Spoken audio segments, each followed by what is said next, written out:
tikker tiden går, hvad venter du på? Lad den ikke gå i stå.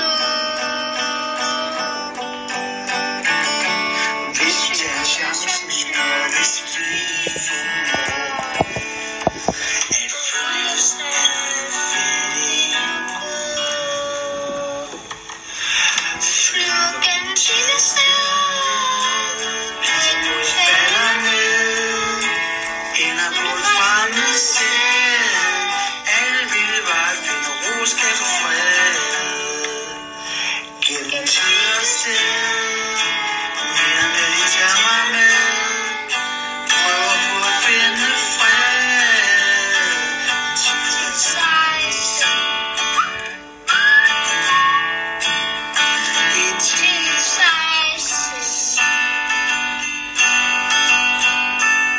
i tiden sejser i tidens rejse. Tidsrejsen, afsnit 1. En dag skete der noget mærkeligt. Vi må ikke sige, hvad det er. Men nu er vi fanget i gamle dage.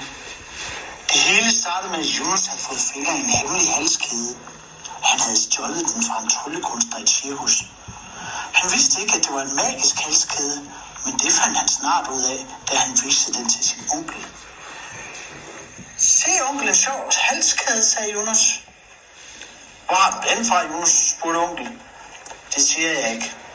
Helt okay, sagde onkel, men det er da vildt gammel, den der, er den ikke? Jo, det tror jeg, sagde Jonas. Jonas sad med halskæden i sin hånd. Det føltes god at holde. Han gned på den, fordi det var afslappende, og pludselig begyndte den at lyse. Se, onkel, halskæden lyser. Er det ikke mærkeligt, sagde Jonas. Jo, sygt mærkeligt. Sådan en har jeg aldrig set før. Det er da ikke legetøj, sagde onkel. Nej, det er en mærkelig halskæde. Det ligner sådan en fra Tidsrejsen, sagde Jonas. Ja, det ligner faktisk lidt andet fra den der tv-serie med Tidsrejsen, sagde onkel. Skal vi ikke se, om den virker? Jo, lad os prøve det. Så ønsker jeg, at vi besøger Hundemand i det der univers fra tegnefilmen, vi lige har set, sagde Jonas. Bum! Pludselig var Jonas og onkel blevet til tegnefilmfigurer.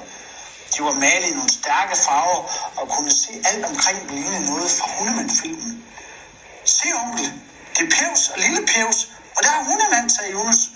Hov, sagde onkel. Hvor er det vildt? Skal vi gå hen og sige hej til dem? Og det gjorde de så. De gik hen og begyndte at snakke med dem. Det var meget sjovt, og de aftalte at lave en film sammen. Men til sidst sagde de, vi ses, for Jonas skulle hjem og spise.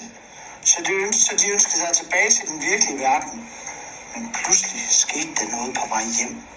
Der kom nogle sure mennesker og fangede Jonas og onkel. Og så var de pif væk og i bur. Dem, der havde fanget dem i bur, sagde, haha, nu har vi tidshopperen.